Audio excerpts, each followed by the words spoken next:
नमस्कार, मी बाबा बेलापूरकर. आपण पाहत आहात एकजूट महाराष्ट्र न्यूज.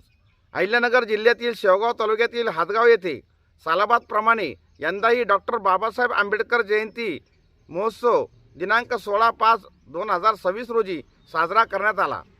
या डॉक्टर बाबासाहेब आंबेडकर जयंती उत्सवात महाराष्ट्रातील नामवंत आंबेडकरी चळवळीतील कार्यकर्ते आणि नेतेही सहभागी झालेले होते. त्याचाच एक भाग म्हणून वंचित बहुजन आघाडीचे राज्य महासचिव प्राध्यापक किसन चव्हाण हेही या कार्यक्रमात उपस्थित होते. आमच्या हाती त्यांचे काही चलचित्र आले असून आम्ही ते तुम्हाला पुढे दाखवित आहोत. आपण ज्या भाषणाची आतुरतेने वाट पाहत आहात असे आदरणीय प्राध्यापक किसन चव्हाण सर, आपल्याला विनंती करतो की आपण आम्हाला या ठिकाणी मार्गदर्शन करावं, मनोगत आपलं व्यक्त करावं.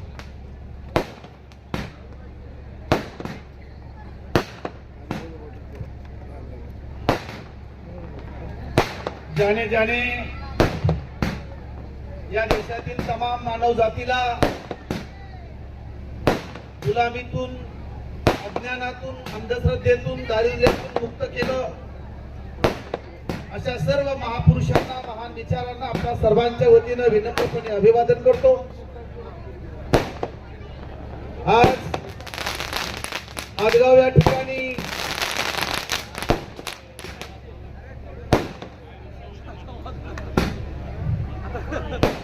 हो जाऊ साधन 10:30 वाजे 11 वाजेपर्यंत बाजू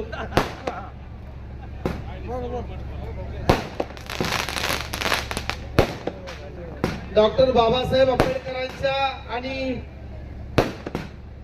सर्वच महापुरुषांच्या एकत्रित जयंती सोहळ्याचा हा कार्यक्रम हातगाव सारख्या अत्यंत छोट्या गावामध्ये 50वी जयंती आपण 2 दिवसापासून मोठ्या उत्साहामध्ये साजरी करत आहोत. उत्सव समितीचे सर्व पदाधिकारी, हातगावचे सर्व ग्रामस्थ, सगळ्यांना या ठिकाणी मनापासून त्यांना धन्यवाद देतो. आजच्या या जयंती सोहळ्यासाठी उपस्थित असलेले, मुद्दामहून मुंबईवरून आलेले, आता ज्यांनी दोषपूर्ण असं आपलं मनोगत व्यक्त केलं, असे अनेक जी संसारे, त्यांचे सर्व सहकारी, विचार मंचावरती सर्व वंचित बहुजन आघाडीचे पदाधिकारी, वेगळ्या संघटनेचे पदाधिकारी, या गावचे प्रथम नागरिक, अरुण माता, समोर बसलेले सगळेच आमचे मित्र, आयोजक, आमच्या सर्व माता भगिनी आणि तरुण मित्रांनो, खरं म्हणजे 10:30 वाजलेले आहेत. सभेचा संकेत 10 वाजेपर्यंतच असतो, पण बाबासाहेबांची जयंती आहे आणि त्याच्यामुळं किती वाजेपर्यंत ही सभा चालवायची हे काय ते ठरवणार नाही. या मनोगतानंतर आता भीमगीतांचाही कार्यक्रम होणार आहे. आपण अत्यंत जल्लोषामध्ये, उत्साहामध्ये 50वी जयंती साजरी करत आहोत. मराठवाड्याच्या सीमेवरती असणारं हे हातगाव 1976 ला या गावामध्ये बाबासाहेबांची पहिली जयंती साजरी होते. तेव्हा मराठवाडा विद्यापीठाला महामानव डॉक्टर बाबासाहेब आंबेडकरांचं नाव द्यावं याच्यासाठी अख्खा मराठवाडा धगधगत असताना, जातीयवाद असेल टोकाला गेलेला असताना, खेड्यापाड्यातली आमची माणसं त्या मराठवाडा विद्यापीठाला बाबासाहेबांचं नाव द्या ही मागणी करत होते. 17 वर्ष हा लढा चालू होता. अशा परिस्थितीमध्ये हातगाव सारख्या ठिकाणी अडाणी माणसं एकत्रित येतात आणि महामानव डॉक्टर बाबासाहेब आंबेडकरांची जयंती साजरी करतात. आज 50व्या वर्षानंतर त्यांची पुढची पिढी एकत्रित येते आणि फक्त बौद्ध समाजच नाही तर या गावातला बहुजन समाज, इथं बसणारे अनेक पदाधिकारी समोर आहेत, बहुजन समाजातले. मी अनेक वर्षापासून या गावातल्या जयंतीला आहे.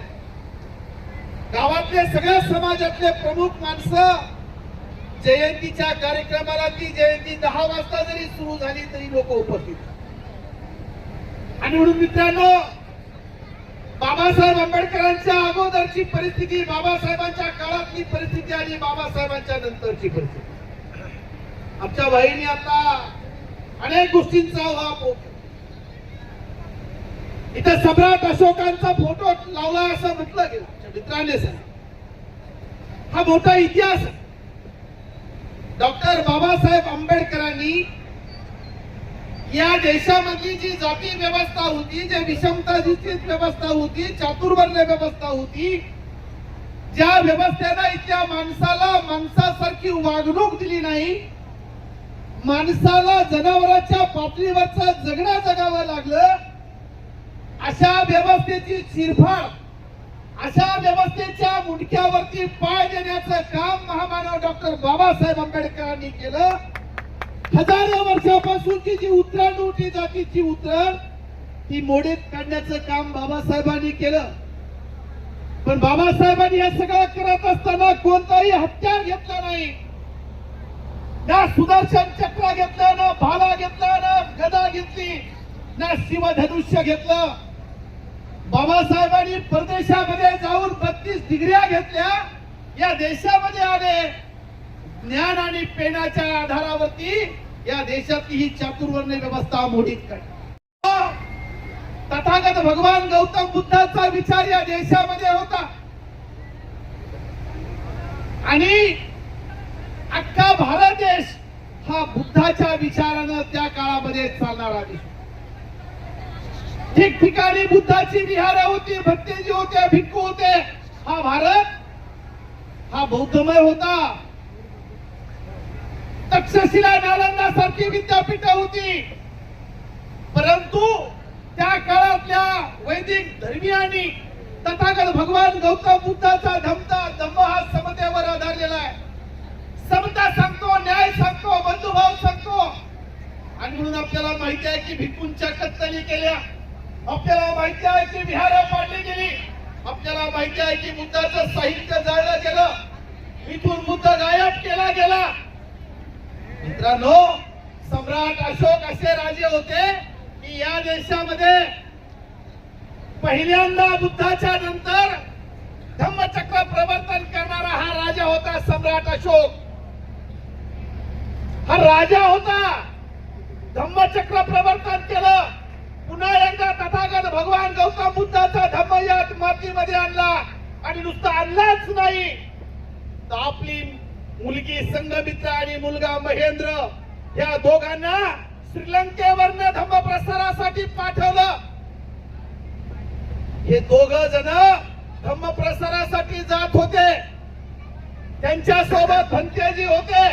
महाराष्ट्रात जात असताना पंढरपूरला थांबले, पंढरपूरला धम्म प्रसाराचं काम केलं.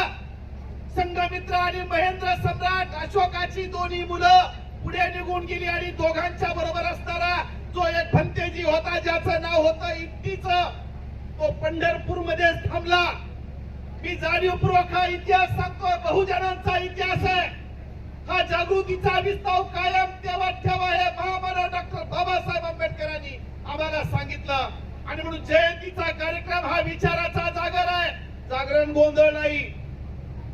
डॉक्टर बाबासाहेब आंबेडकरांचा विचाराचा कार्यक्रम आहे. 2 दिवस हा जागृतीचा विस्तार आपण कायम ठेवतो.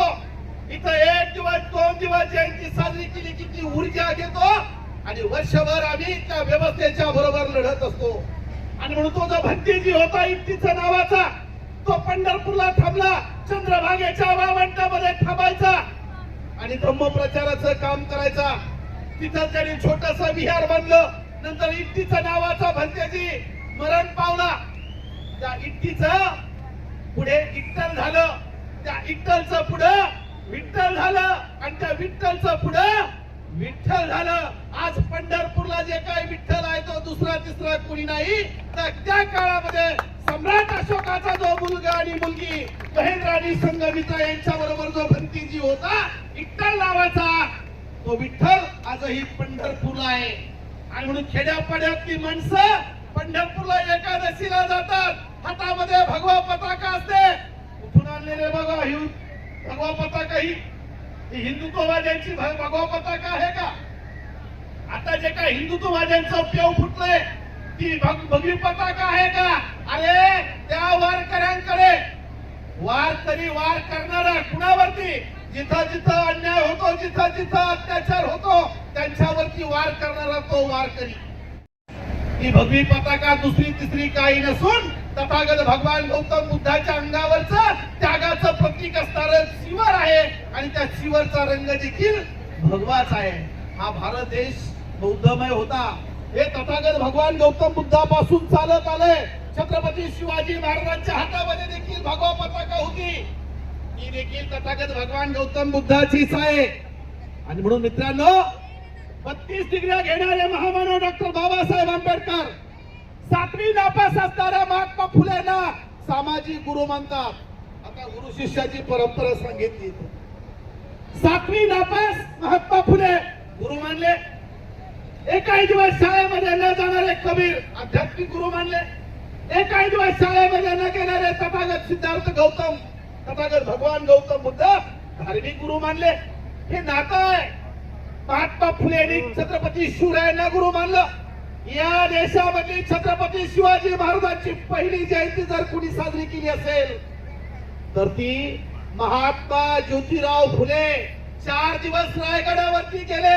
घाणेरी झाडामध्ये शोधून काढली महाराजांची समाधी आणि पहिली जयंती महात्मा फुलेंनी साजरी केली. पण शिवाजी महाराजांची जयंती आज साजरी होताना महात्मा फुलेंचा फोटो कुणी लावत नाही. भराट सर, आम्हाला वाईट वाटतंय सगळ्या गोष्टी. अरे बाबासाहेबांच्या जयंतीच्या दिवशी महात्मा फुलेंचा फोटो असेल, प्रतिमा असेल, शिवाजी महाराजांचा फोटो असेल, प्रतिमा असेल, ही परंपरा आहे आमची बहुजनांची. शिवाजी महाराजांची जयंती बाबासाहेबांचा फोटो नका लावू, पण किमान पहिली जयंती साजरी करणारे महात्मा फुलेंची तरी प्रतिमा लावा, त्याचं तरी पूजन करा. अण्णाभाऊ साठेंचा फोटो, अण्णाभाऊ साठे जाता जाता म्हणाले जग बदल घालून गाव सांगून गेले मज भीमराव. ते म्हटले ना कुणाच्या बाबाच्या नादी लागा. आमचे लोक बाबा बुवाच्या नादी लागत नाही. आम्ही नादी लागलो तर बाबासाहेबांच्या नादी लागतो. आणि जे बाबासाहेबांच्या नादी लागतात ते सन्मानाने जगतात आणि जे खरंच बाबाच्या नादी लागतात काय होईल? कोणत्या नादाने जायचं आपण?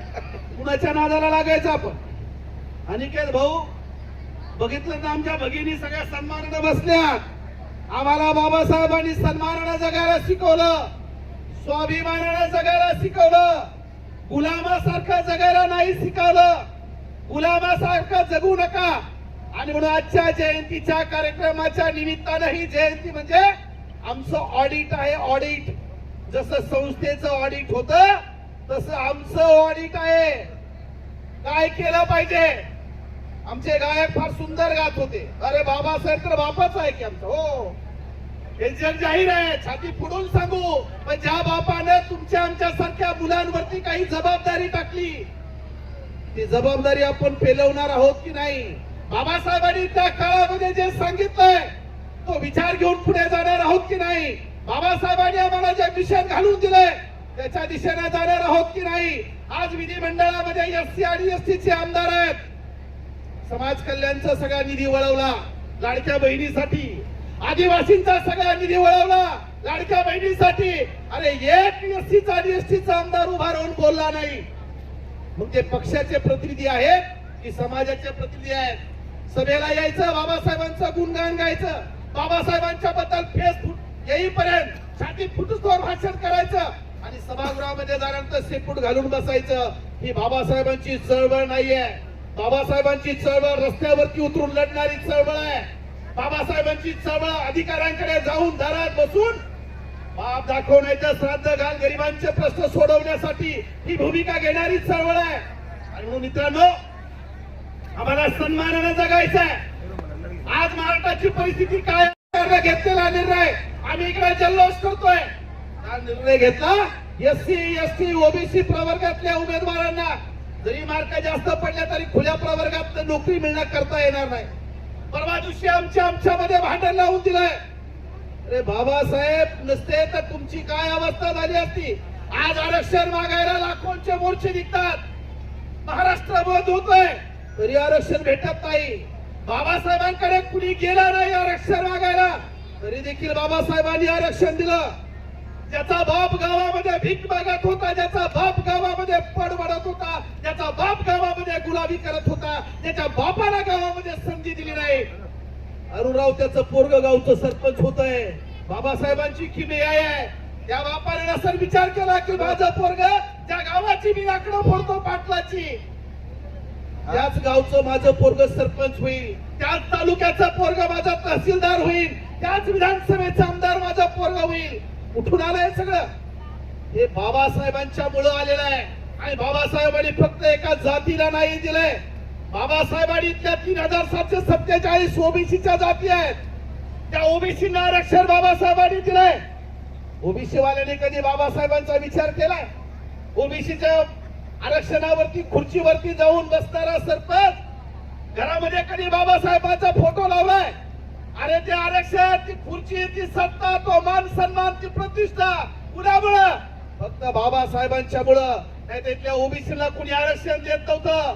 लोकमान्य टिळक एका सभेत म्हणाले, तेल्या तांबोळ्यांना कुणबाटांना विधिमंडळामध्ये जाऊन तागडी धरायची की नांगर हाकायचा आहे? म्हणजे काय करायचं आपण? तागडी धरायची, नांगर हाकायची. बाबासाहेबांनी संविधान लिहिलं, आरक्षण दिलं, आम्ही सत्तेमध्ये गेलो, आमची माणसं. पण मित्रांनो, खऱ्या अर्थाने तुमची आमची, खऱ्या अर्थाने समाजासाठी लढणारी माणसं सत्तेमध्ये गेलोय का? बाबासाहेब म्हणाले सत्ताधारी जमात बना. आता आव्हान केलं गेलं. किती पक्षात गेलो आपण, किती पक्ष झाले आपले? अरे स्वाभिमानानं लढणारा पक्ष, स्वाभिमानानं स्वतःच्या हिमतीवरती सत्तेमध्ये जाणारा पक्ष.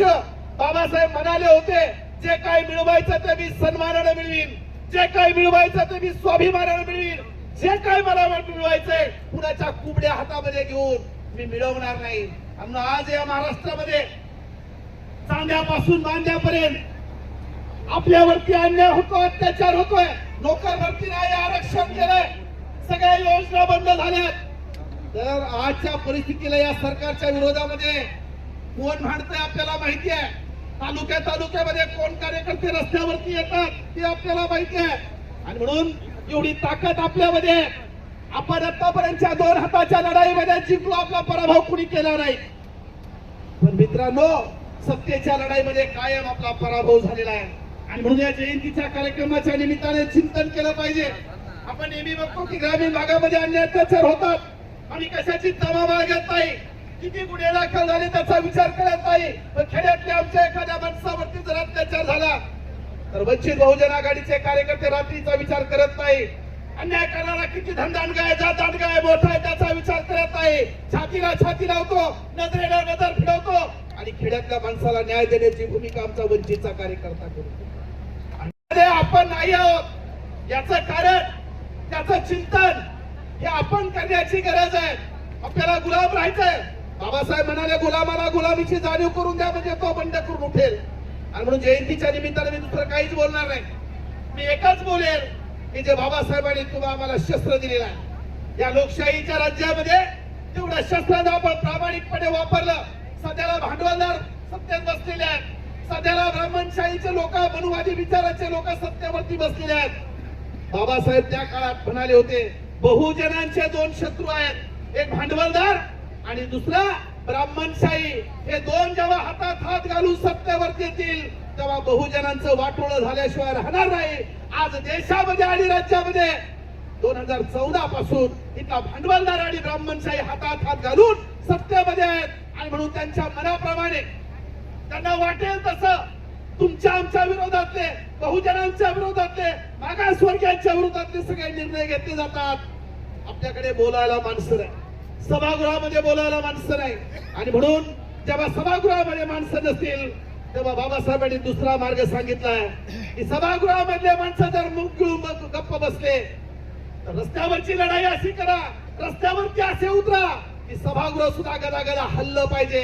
आज आमच्या सभागृहामध्ये कुणी नाही, रस्त्यावरची लढाई करावी लागणार आहे.